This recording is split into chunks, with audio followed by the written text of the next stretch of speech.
자, 파면 분석에서는 이제 뗄 수 없는 개념이 뭐가 나오냐면 제레니케 폴리노미얼이라고 하는 게 있습니다.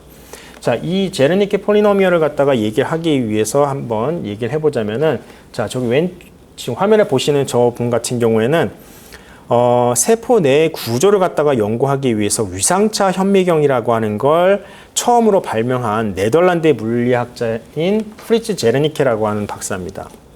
그래서 이 제레니케 박사 같은 경우에는 본인이 이러한 위상차 현미경을 갖다가 발명한 것들의 업적으로 인해서 노벨 물리학상까지 수상을 갖다가 하셨는데, 이걸로 끝나는 게 아니라요, 이 위상차 현미경을 발명한 것뿐만 아니라 수차를 갖다가 극복하기 위해서 고급 광학 시스템에서 사용되는 제레니케 폴리노미얼이라는 제레니케 다항식을 갖다가 연구를 갖다 하셨습니다. 그래서 이 제레니케 다항식을 통해서는 수학적으로 광학 시스템에서 다루어지게끔 되는 수많은 수차들을 갖다가 정리를 갖다 할 수가 있게끔 됐고요. 그리고 제레니케 다항식은 추후에 파면 수차들을 갖다가 나타내는 표준 형식으로서 채택이 되어서 지금까지도 활용이 되고 있습니다. 자, 제레니케 다항식 같은 경우에는 수학적으로 이렇게 지금 계산을 갖다 할 수가 있게끔 돼요. 그래서 기본적으로는 저기 화면에서 보시는 것과 같이 n과 m인 두 개의 지수로 구성이 되어 있고요. 그래서 이걸 통해서 우리가 간편하게 수차들의 종류들을 갖다가 분류를 할 수가 있습니다. 자, 그러면 이러한 결과들은 어디에서 우리가 확인을 할 수가 있을까요? 그거는 휘비츠의 HRK 8000A 모델과 9000A 모델 같은 경우에는 제레니케 모드라고 하는 거가 존재를 갖다 하는데, 그 제레니케 모드에 들어가시게끔 되면 제레니케 모드의 제레니케 다항식으로 계산이 되어서 분류된 수차들의 평균 값들을 갖다가 확인하실 수가 있습니다. 자, 우리는 이 결과들을 갖다 토대로 피검사자 눈의 시력 저하의 원인이 뭔지, 그 다음에 그거에다가 시력의 질 저하의 원인이 뭔지를 갖다가 파악할 수가 있게끔 되는 거죠. 그래서 안경광에서 다룬 파면 분석에서의 수차들은 다음 동영상 강의를 통해서 좀 더 자세하게 알아보도록 하겠습니다. 자, 이전 강의에서도 잠깐 소개를 갖다 시켜드렸던 제레니케 에버레이션 맵입니다.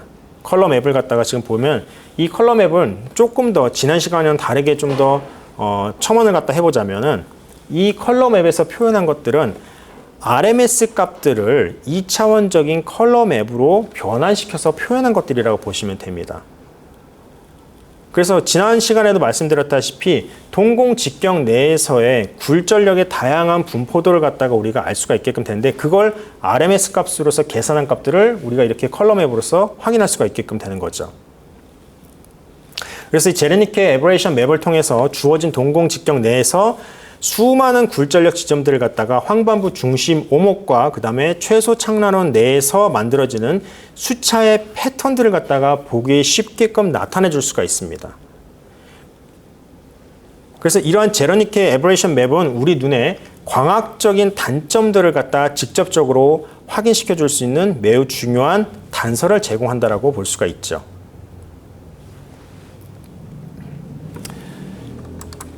그 다음에 파면 분석에서는 여러분들 요 점상 강도 분포라고 하는 PSF라고 하는 것들을 보실 수가 있게끔 돼요.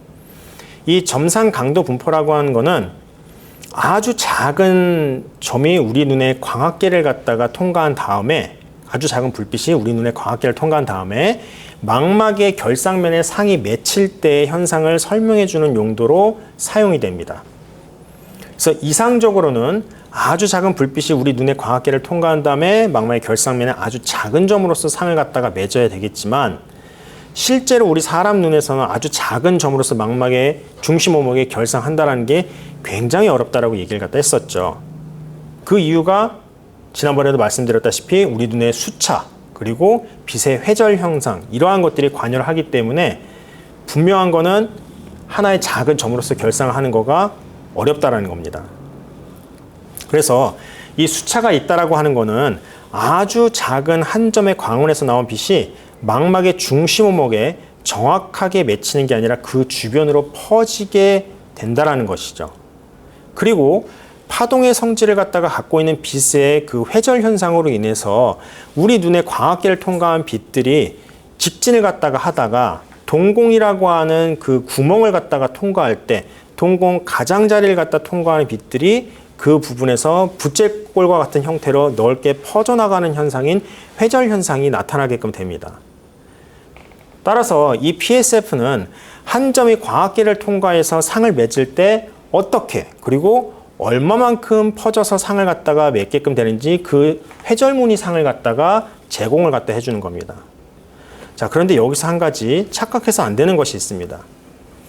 이 PSF는요, 철저하게 망막 단계까지의 결상되는 회절무늬 패턴만을 갖다가 보여주는 겁니다. 그래서 피검사자들이 무조건적으로 시공간상의 사물들을 갖다가 이런 식으로서 보는 게 아니라 피검사자들이 이러한 식으로서 인식을 하는 게 아니라 타각적으로 우리가 놓고 봤을 때 우리 눈이 갖게끔 되는 광학계가 가지는 결상면에서의 시각적인 질을 평가할 때만 사용이 돼야 된다는 얘기입니다. 그러니까 인식이라고 하는 거는 실제로는 우리 시각계에서 CP질에서 하는 인식부에서 이루어지는 거기 때문에 아무리 이러한 지금 회절무늬상을 갖다 갖고 있다 하더라도 피검사자의 CP질에서는 이것들을 갖다가 똑같이 인식을 할 수도 있고 그렇지 않을 수도 있다는 거죠. 그래서 인식이라고 하는 거는 철저하게 장학적인 현상이기 때문에 우리가 이러한 점상강도 분포를 갖다가 설명을 할 때 있어서는 자각적이 아니라 타각적으로서 우리 눈의 망막까지 결상면에서 나타나는 그런 회절무늬 상황을 갖다가 얘기한다는 거, 그 점을 갖다가 명심을 해 두실 필요가 있어요. 자, 그래서 파면 분석에서의 활용을 갖다 한번 보도록 할게요. 자, 우리는 굴절 검사에서 수차가 가지는 의미를 한 번 더 생각해 볼 필요가 있습니다.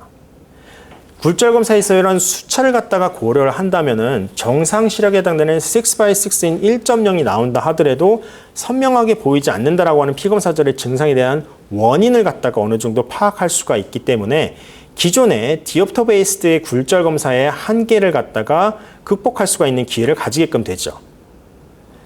그래서 이제는 이러한 파면 분석을 통한 눈의 수차를 고려한 굴절 검사가 임상에서 좀 더 중요하다는 것을 갖다가 강조할 필요가 있습니다.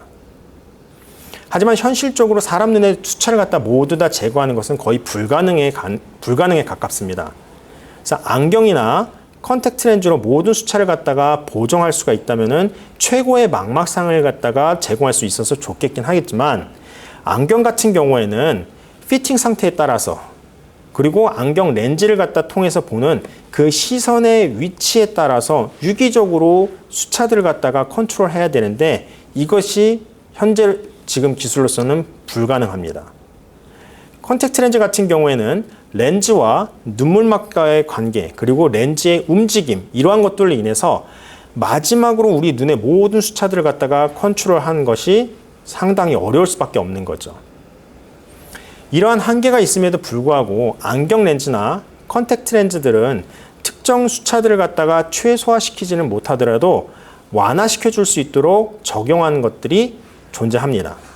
그래서 검사자는 파면 분석을 통해서 최대한 피검사자의 망막상의 퀄리티를 향상시켜 줄 수가 있는 다양한 렌즈들의 처방을 갖다가 할 수 있게끔 되는 것이죠.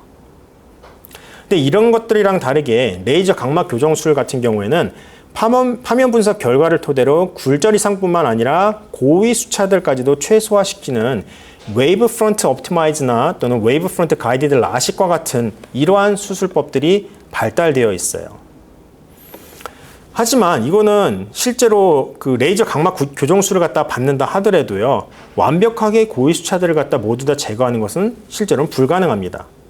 그것뿐만 아니라 더 큰 문제가 나타날 수가 있는 게 뭐가 있냐면 우리 눈에서는 조절이라고 하는 생리학적인 작용이 발생을 갖다가 하죠. 그러면은 원거리를 갖다 주시할 때와 근거리를 갖다가 주시하는 거에 따라서 수정체가 변화하게끔 되는데 아까 우리가 봤던 거와 마찬가지로 파면의 왜곡을 갖다 만들 수가 있는 대표적인 우리 광학계에 해당되는 것들이 각막뿐만 아니라 수정체도 포함이 됐었죠. 그렇기 때문에 원거리에서 여러분들이 측정을 한 파면에서의 그 수차들의 분석을 갖다가 토대로 근거리에서 나타나는 반응을 갖다 놓고 보게끔 된다면 또 다른 수차들이 드러날 수도 있게끔 되는 겁니다. 그렇기 때문에 이 모든 것들을 갖다가 고려한 교정 방법들은 앞으로도 연구가 필요하다라고 볼 수가 있습니다. 그래서 따라서 아직 현재 수준에서는 파면 분석을 이용한 굴절 검사와 그 다음에 처방이 완벽할 수는 없긴 하지만 기존의 굴절 검사에서는 다루지 못하는 영역들을 통해서 피검사자의 시생활을 개선시킬 수 있는 방안들을 모색할 수 있는 기회를 가질 수가 있기 때문에 우리는 파면 분석을 임상에서 적극적으로 도입하고 적용해 볼 필요가 있다라고 생각합니다. 그래서 이걸 통해서 우리가 파면 분석의 기본적인 배경 지식들에 대해서 얘기를 갖다 해봤고요. 다음 강의를 통해서는 이제 파면 분석에서 다루게끔 되는 수차들에 대해서 좀 더 자세하게 알아보는 시간을 가져보도록 하겠습니다. 감사합니다.